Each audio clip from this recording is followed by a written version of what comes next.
All right, welcome back, everyone, to the Big Blue Tea. Okay, let's unpack this. You sent us some absolutely fantastic material. And for any true member of Big Blue Nation, this deep dive is definitely going to get your heart pumping. I mean, a 42-10 preseason win over the Patriots, that's an old-school MetLife molly-whopping.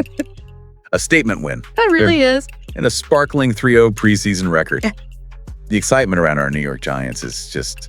well, it's palpable. You can feel it. Yeah, and what's truly insightful here, beyond just the score, is the deeper narrative emerging from the sources we looked at. We're seeing clear signs of team identity, a competitive culture really taking root. Exactly. Like the way younger players on D kept pursuing, even late in the fourth, that tells you a lot about the coaching, the spirit they're building, and that's huge momentum going into the regular season. Totally agree. And that's our mission today, right? We're diving deep into the individual performances from this absolutely electrifying game. We're talking the thrilling highs, the challenging lows, everything in between, all to figure out what it really means for the season ahead. What are we taking away? What are we maybe leaving behind as we head into week one? So let's get right into it, starting with a guy who kind of stole the show. Okay, here's where it gets really interesting. Jaxson Dart. Man, this kid had swag. The stats, 6 of 12, 81 yards, 1 touchdown. They tell part of it. But that scramble, he certainly looked comfortable out there. Now, the sources do point out, and it's fair, this was against mostly vanilla defenses. Right, basic stuff. Yeah, basic looks, predictable coverages.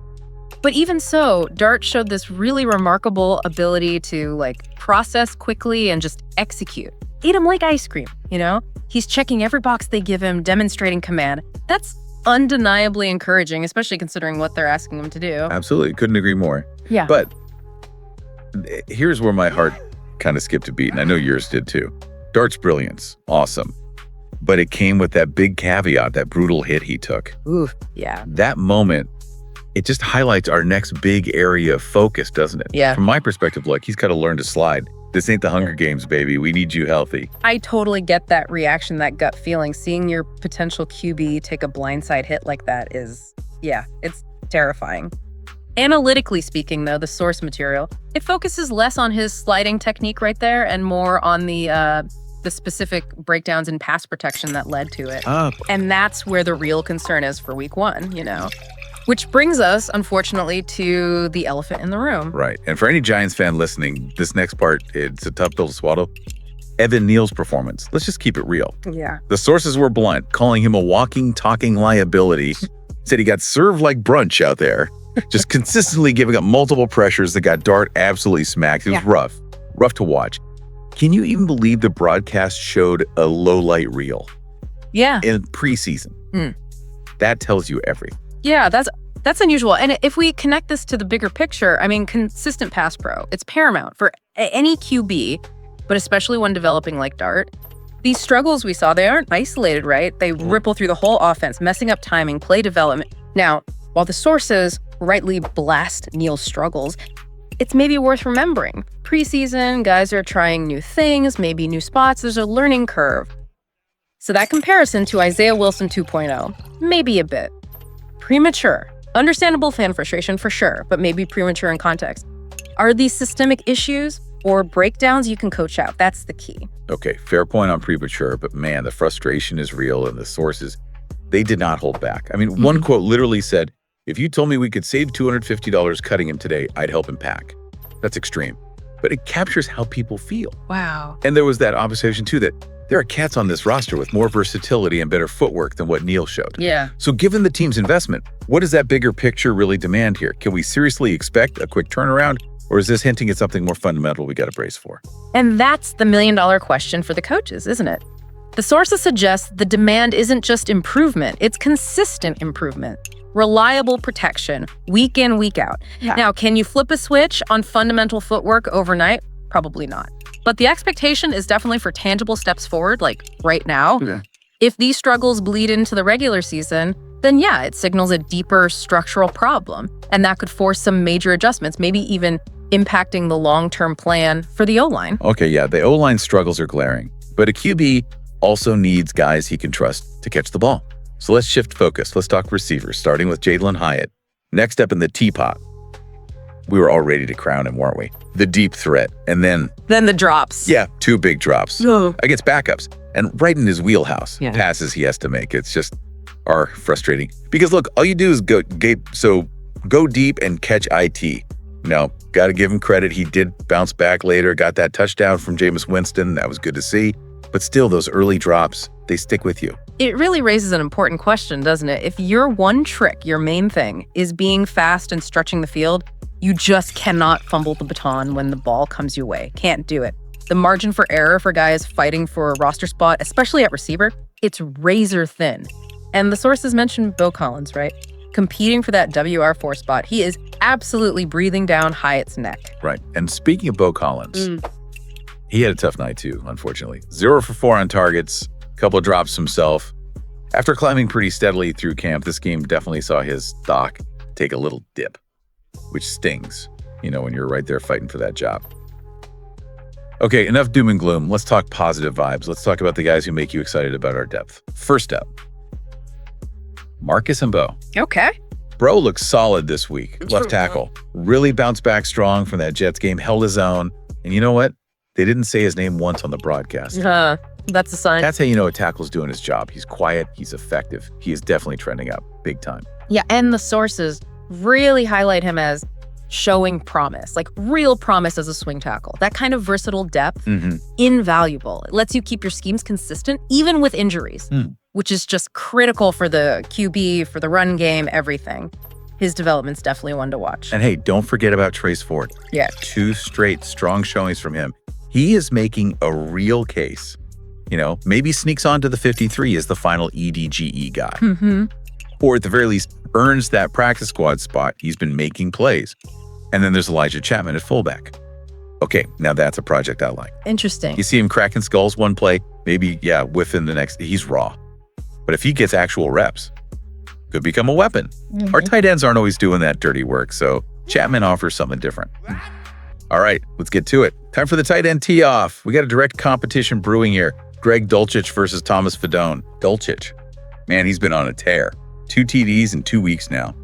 He's showing off that incredible YC yards after catch ability, turning short stuff into big gains, and he's got serious red zone juice. Like a go-to target when it counts. You saw that chemistry with Dart almost immediately. Definitely saw that connection. Now, Thomas Fidone, he got a touchdown too. Showed some flashes.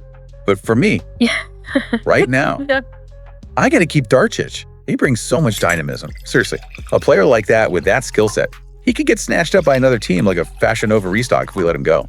Got to keep him. Well, this is a great example of those tough, nuanced decisions teams face, right? Fidone might look maybe a little more polished as a blocker in spots, but Dulcich's proven YAC, his red zone threat, that might give him the edge in a roster battle, especially if the offense wants more explosive plays. Exactly. And connecting it back, depth at tight end is just so crucial for having a multifaceted offense. Yeah. Lets you be versatile. Dulcich's specific skills, the sources see that as an immediate boost. Okay, let's unpack this next one. The CB2 battle. It is heating UP, people. And we've got a new name to shout. Cordale Flott. Say his name. It's a lot, yeah. He had a fantastic game. 2 PBUs pass breakups. And remember, reports said he was locking up Garrett Wilson in camp. Locking him UP, I'm telling you, Flott got the job. He played his way into that starting spot for week 1, period. He definitely made a strong case. Meanwhile, we saw Banks. Look, getting beat, not turning his head. Y'all know I hate that. It's so frustrating to watch. Now, I still believe in Banks long term. Okay, he's going to play.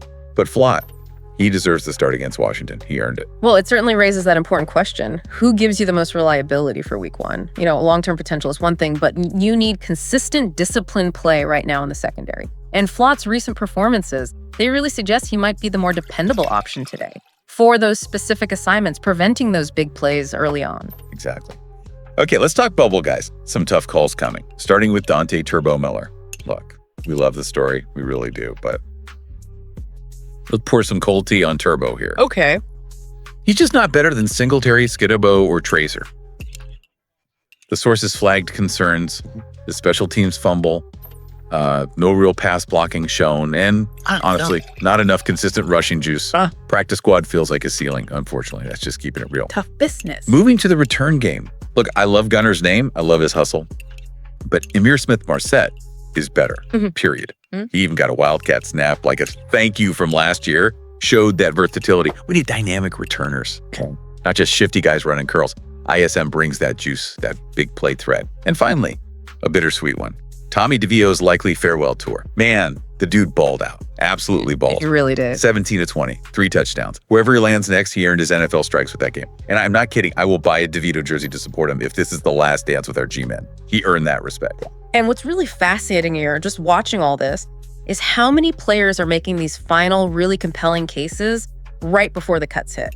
Every single snap, every return, block, throw, it's all under the microscope. And for a lot of these guys, this is it, their last shot to prove their value and stick in this league. So true. We also got to take a moment for TJ Moore, our UDFA undrafted free agent. Gets a pick 6. Incredible moment. Just amazing. And then breaks his leg on the exact same play. Just absolutely heartbreaking, man. We're all rooting for him. Hope he recovers well. Giants fans are pulling for you, TJ.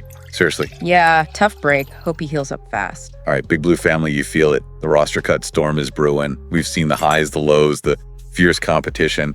It's what makes following this team so damn captivating. And if we connect this all back to the bigger picture one last time, these final decisions happening, like right now, they're shaping the identity, the depth of this team for the whole season. The choices made now, they really influence how the team performs when it actually counts. Not just wins and losses, but how they handle injuries, how adaptable they are week to week. It's huge. Absolutely, because next week, it's all real, baby. Week 1 is coming, and the Commanders are right there in the crosshairs. Let's go. That's going to do it for today's deep dive. We talked through some serious insights, and man, the excitement for our G-men is just off the charts. Undefeated preseason, baby. It definitely is exciting, but this performance, this whole preseason, it does raise an important question for all of you listening to maybe chew on this week. How much can we really extrapolate from preseason dominance when the real battles begin? When every snap has massive weight, deciding wins and losses? Something to think about. That's a great point to mull over.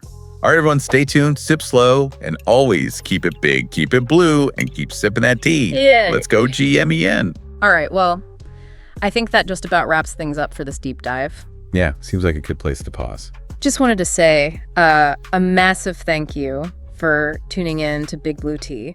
Absolutely. And, a huge shout out always to Black Freezy TV. Oh, definitely. For the fantastic programming, the production, everything that makes this possible. Yep. Their work behind the scenes is just really appreciated. It really is. This has been Big Blue Tea. Until next time.